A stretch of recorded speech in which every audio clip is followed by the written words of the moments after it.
Eles tiraram seus olhos. Correntes prenderam seus braços. A escuridão engoliu tudo o que ele achava que era força. O homem que fazia nações tremerem agora gira uma pedra em silêncio, cego, humilhado, esquecido. Seus inimigos riem e celebram. Acreditam que venceram não apenas um homem, mas o Deus que ele servia. Mas o que eles não sabem é que a verdadeira força de Sansão nunca esteve nos olhos, nunca esteve nos músculos e nunca esteve no cabelo. Às vezes, Deus permite que tudo seja perdido para que finalmente possamos enxergar o que realmente importa. Muito antes de Sansão ser acorrentado, Israel já vivia preso. Por 40 anos, a nação esteve sob o domínio dos filisteus. 40 anos de opressão, medo e silêncio. O povo que um dia caminhou com Deus agora se curvava diante de inimigos mais fortes, mais organizados e tecnologicamente superiores. Os filisteus não dominaram apenas com exércitos. Eles dominaram com ferro. Enquanto Israel ainda lutava com armas de bronze, os filisteus forjavam lâminas mais afiadas, armaduras mais resistentes e um sistema de controle que esmagava qualquer tentativa de resistência. Eles não tomaram apenas a terra, tomaram a esperança. Mais uma vez, Israel havia se afastado de Deus. Trocaram a aliança por ídolos. E quando as consequências chegaram, fizeram o que sempre faziam, clamaram por socorro. Mas desta vez, a resposta de Deus não veio com trovões, nem com exércitos. Veio em silêncio, em um lugar improvável, na vida de uma mulher estéril. Na pequena aldeia da tribo de Dan, vivia Manoá e sua esposa. Para ela, a esterilidade não era apenas dor, era vergonha. Em uma cultura que media valor pela descendência, ela carregava o peso de parecer esquecida por Deus. Mas Deus nunca esquece. Um dia, o anjo do Senhor apareceu diante dela, não como símbolo, não como sonho, mas real. Ele anunciou algo impossível. Ela teria um filho, um menino separado para Deus desde o ventre. Nenhuma lâmina tocaria sua cabeça. Ele seria um nazireu. E mais do que isso, ele começaria a libertar Israel das mãos dos filisteus. Quando Manoá ofereceu sacrifício, o anjo subiu nas chamas do altar. O casal caiu ao chão, tomado por temor e reverência. Eles haviam testemunhado o sobrenatural. De um ventre estéril, Deus estava levantando um libertador. Uma chama acesa em uma nação mergulhada na escuridão. Sansão cresceu, sabendo que não era comum. Desde pequeno, seus pais o lembravam. Havia um chamado sobre sua vida antes mesmo de seu primeiro choro. Ele não era apenas forte. Era separado. Cada fio de cabelo intocado era um lembrete silencioso de que sua vida não lhe pertencia completamente. E à medida que ele crescia, algo ficava claro para todos ao redor. A força vinha, não aos poucos, não como treino, mas como algo que despertava de repente. Em momentos inesperados, o Espírito de Deus se movia sobre Sansão. Seus músculos respondiam a um poder que não vinha da carne. Havia instantes em que ele se tornava mais do que homem, um instrumento de algo maior. Mas força nunca foi o problema de Sansão. O problema era o coração. Deus o havia capacitado para enfrentar nações, mas não o havia blindado contra desejos. Enquanto seu corpo era invencível, sua alma era impulsiva. Sansão carregava dentro de si uma tensão constante. De um lado, o chamado divino. Do outro, vontades imediatas, orgulho, curiosidade e prazer. E foi exatamente aí que sua queda começou. Não em uma batalha, não diante de um exército, mas com um olhar. Certo dia, Sansão desceu até Tímina, uma cidade filisteia. Terra inimiga, solo proibido, e ali, entre pessoas que simbolizavam tudo o que oprimia Israel, ele viu uma mulher. E isso bastou. Ele voltou para casa decidido. Não pediu conselho, deu ordem: quero aquela mulher. Tragam-na para mim. Seus pais ficaram devastados. Tentaram alertá-lo. Havia mulheres entre o seu próprio povo. Havia limites. Havia uma aliança. Mas Sansão não queria ouvir. Desejo fala mais alto quando a disciplina está fraca. Ele confundiu atração com destino, vontade com propósito. No caminho para buscá-la, algo aconteceu. Um jovem leão surgiu, rugindo, avançando direto contra ele. E naquele instante, o Espírito do Senhor veio sobre Sansão com poder. Ele rasgou o animal com as próprias mãos como se fosse nada. Um aviso, uma demonstração. Um lembrete de quem realmente era a fonte de sua força. mas Sansão não entendeu o sinal. Dias depois, ele voltou ao mesmo lugar, e dentro do corpo do leão morto, agora havia mel. Doce. Tentador. Ele estendeu a mão, pegou o mel, comeu, e ainda dividiu com seus pais. Parecia algo pequeno. Mas não era. Ele havia tocado em algo morto, quebrado seu voto. E pior, escondeu isso. É assim que a ruína começa. Não com grandes pecados, mas com pequenas concessões escondidas. Sansão provou o doce da desobediência e gostou. O casamento aconteceu. Uma festa longa, cheia de excessos. E ali, cercado por filisteus, Sansão decidiu brincar com o perigo. Criou um enigma. Apostou alto. Alimentou o próprio orgulho. Ele acreditava que estava no controle.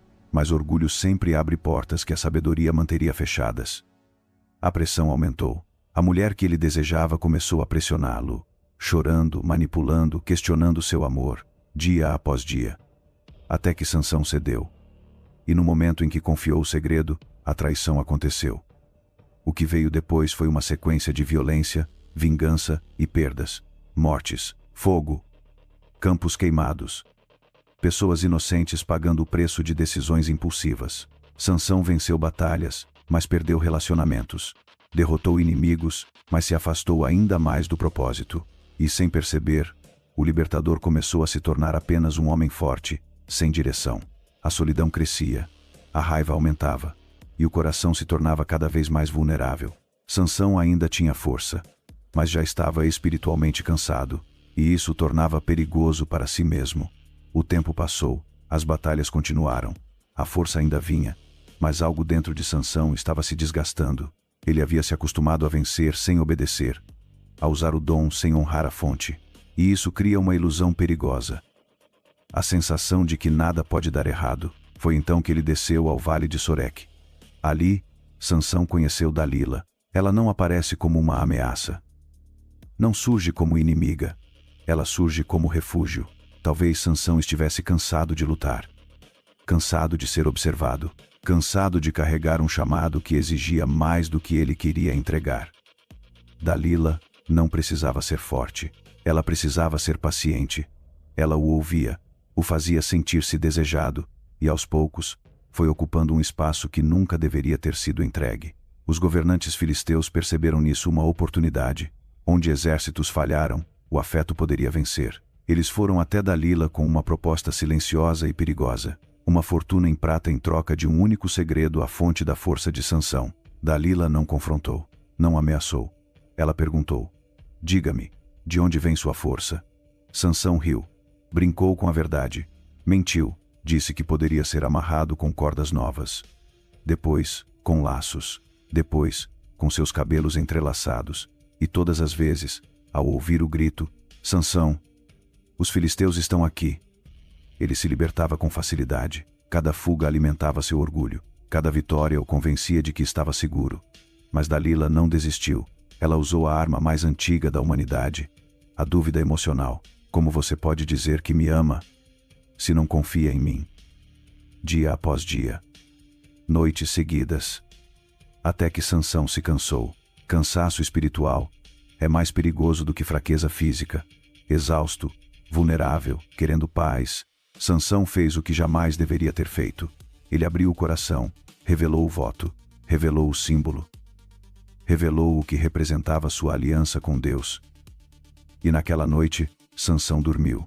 Enquanto dormia, perdeu mais do que cabelo. Perdeu vigilância, perdeu discernimento, perdeu reverência. A lâmina passou, os fios caíram, e algo invisível se afastou. Quando Dalila gritou mais uma vez: "Sansão, os filisteus estão aqui", ele se levantou como antes, mas nada aconteceu. Pela primeira vez, seus braços não responderam. Seu corpo estava forte, mas o céu estava silencioso. Ele não percebeu que o Senhor havia se retirado. Os filisteus o cercaram. Desta vez, não houve resistência. Eles o agarraram. Arrancaram seus olhos, prenderam suas mãos com correntes de bronze.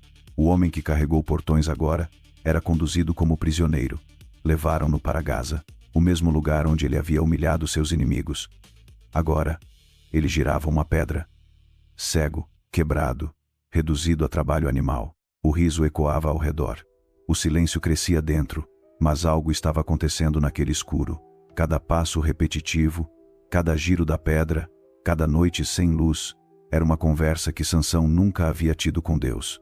Ali, na prisão filisteia, longe de aplausos e força, Sansão começou a entender o que sempre ignorou. A força nunca foi dele, e talvez ainda não tivesse sido retirada para sempre. Na prisão filisteia, o tempo perdeu forma. Dias iguais, noites iguais, a pedra girando, o corpo cansado, o silêncio. Sansão, que sempre viveu reagindo, agora era forçado a parar, sem olhos para desejar, sem força para se provar, sem ninguém para impressionar. Pela primeira vez, ele não tinha distrações, só memória. Cada giro da pedra trazia lembranças, olhares que ignorou, avisos que desprezou, momentos em que confundiu o dom com direito. Ali, na escuridão, Sansão finalmente entendeu: não foi Dalila quem o destruiu. Foi a longa sequência de pequenas concessões. E então algo mudou. Não fora das correntes, mas dentro, sem plateia, sem vitória, sem orgulho, Sansão começou a orar. Não como um herói, mas como um homem quebrado. E enquanto ninguém percebia, seu cabelo crescia, e junto com ele, a consciência de que Deus nunca havia deixado de ouvir. Quando os filisteus decidiram celebrar, acharam que estavam comemorando o fim de um inimigo. Reuniram-se no templo de seu Deus, confiantes, ruidosos, cheios de certeza. Nosso Deus nos entregou Sansão, diziam. Chamaram-no para divertir a multidão. O homem cego foi levado até o centro aplaudido pelo escárnio. Mas Sansão não ouvia risos. Ele sentia as colunas. Com mãos trêmulas, pediu apenas para encostar nelas. E ali, entre dois pilares, ele fez a oração mais honesta de sua vida. Não pediu fama, não pediu futuro. Pediu uma última chance de cumprir o que sempre evitou: depender totalmente de Deus.